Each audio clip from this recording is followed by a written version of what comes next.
मैं शीतल प्रजापति आज आप सभी को छठ पूजा के महापर्व को शुभकामनाएं देती हूँ और मैं आपको छठ पूजा के बारे में कुछ बताना चाहती हूँ। आध्यात्मिक कारण।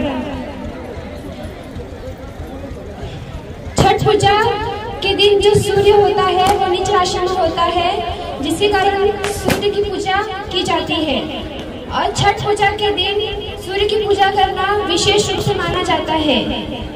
इस दिन सूर्य जीवनदायी ऊर्जा स्रोत होता है और प्रकाश का ऊर्जा स्रोत होता है।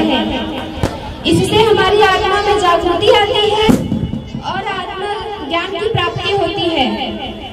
छठ पूजा के दिन छठी मैया और सूर्य देव की पूजा करना आवश्यक होता है।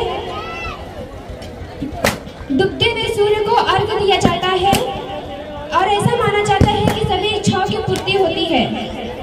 छठ मैया की पूजा इसलिए की जाती है क्योंकि इससे संतान की प्राप्ति होती है और अपने पति की आयु की रक्षा होती है, पुत्र की आयु की रक्षा होती है। इस पर एक प्रथा प्रचलित है। एक राजा था, उसका नाम प्रियव्रत था। उसे कोई पुत्र नहीं था, जिसके कारण वह बहुत परेशान और दुखी रहा करता था। उसने अपनी यह परेशानी एक महर्षि कश्यप को सुनाई। उन्होंने उसका उपाय उन्हें बताया और कहा कि तुम पुत्र षष्ठी यज्ञ करो, तुम्हें अवश्य पुत्र की प्राप्ति होगी।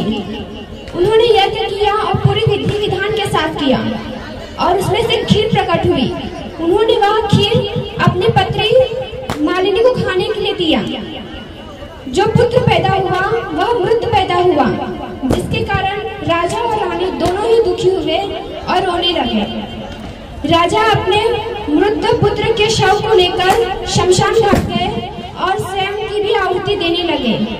तभी छठी मैया वहां प्रकट हुई और उन्होंने कहा कि मैं प्रकृति की प्रवृत्ति से छठे अंग से पैदा हुई हूँ, इसीलिए मुझे छठी मैया कहा जाता है। अगर तुम्हें पुत्र की चाहत है, तुम्हें पुत्र चाहिए, तो तुम पूरी विधि विधान के साथ मेरी पूजा करो, तुम्हें पुत्र की प्राप्ति अवश्य होगी और मेरी विधि का तुम प्रचार प्रसार भी करो। राजा ने ऐसा ही किया। उन्होंने पूरी विधि विधान के साथ छठी मैया का पूजा किया और उन्हें पुत्र की प्राप्ति हुई। राजा बहुत खुश हुआ और उन्होंने छठी मैया की विधि विधान का पूरे विश्व में प्रचार किया। इससे हमें यह पता चला कि हमें छठी मैया की पूजा हम इसलिए करते हैं कि अपने पुत्र को प्राप्त कर सके, उनकी आयु की रक्षा हो। और एक कथा और है कि जब रावण का वध करके श्री राम जी वापस अयोध्या लौट रहे थे माता सीता के साथ, तब माता सीता ने कुल की सुख शांति के लिए षष्ठी मैया का पूजा किया और अपने कुल की सुख शांति की कामना की। इससे यह भी पता चलता है कि छठी मैया की पूजा केवल पुत्र की प्राप्ति के लिए ही नहीं, अपने कुल, अपने परिवार की सुरक्षा के लिए, शांति के लिए भी किया जाता है।